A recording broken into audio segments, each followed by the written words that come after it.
Actually నేను 2020లో graduate అయ్యాను. నేను గవర్నమెంట్ జాబ్ తెచ్చుకోవాలని స్టార్టింగ్ నుంచి చాలా గట్టిగా అనుకున్నాను. బట్ నేను యూపీఎస్సీ ప్రిపేర్ అవుతూ ఉండేదాన్ని.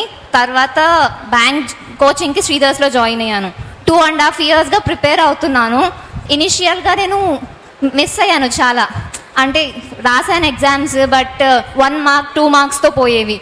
అలాంటి సిచ్యువేషన్లో మా నాన్న చాలా సపోర్టివ్గా ఉన్నారు. ఈ జాబ్ కాకపోతే నెక్స్ట్ ఇంకొక జాబ్, దీనికన్నా బెటర్ జాబ్ వస్తుంది అని ఎప్పుడు సపోర్టివ్గా ఉండేవారు. అలాగే సార్ వాళ్ళు కూడా చాలా హెల్ప్ చేశారు. శేషు సార్, అరవింద్ సార్, అలాగే మిగిలిన స్టాఫ్, టీచర్స్ అందరూ కూడా నాకు చాలా హెల్ప్ఫుల్గా సపోర్టివ్గా ఉన్నారు.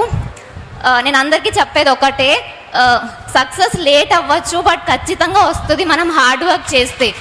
ఎందుకంటే నేను లాస్ట్ ఇయర్ ఇదే టైంకి అట్లీస్ట్ ఒక్క జాబ్ వస్తే చాలు అనుకున్నాను, కానీ ప్రజెంట్ నాకు 4 వచ్చాయి. రీసెంట్గా 1 week బ్యాక్ నాకు NHB అసిస్టెంట్ మేనేజర్ వచ్చింది. సో హార్డ్ వర్క్ చేయండి, ఏదో ఒక రోజు మీకు ఖచ్చితంగా మీరు సక్సెస్ అవుతారు. కన్సిస్టెంట్గా ప్రిపేర్ అవ్వండి, ఇదే నేను చెప్పేది మీ అందరికీ. అలాగే శేషు సార్కి, అరవింద్ సార్కి మిగిలిన అందరికీ నేను చాలా రుణపడి ఉన్నాను. Thank you sir. ఇక్కడున్న పెద్దలందరికీ నమస్కారం. అదే శేషు సార్కి, స్టాఫ్కి అందరికీ నమస్కారం. నేను ఒక ఫార్మర్ రైతుని. మా అమ్మాయిని 2001లో చేర్పించాను.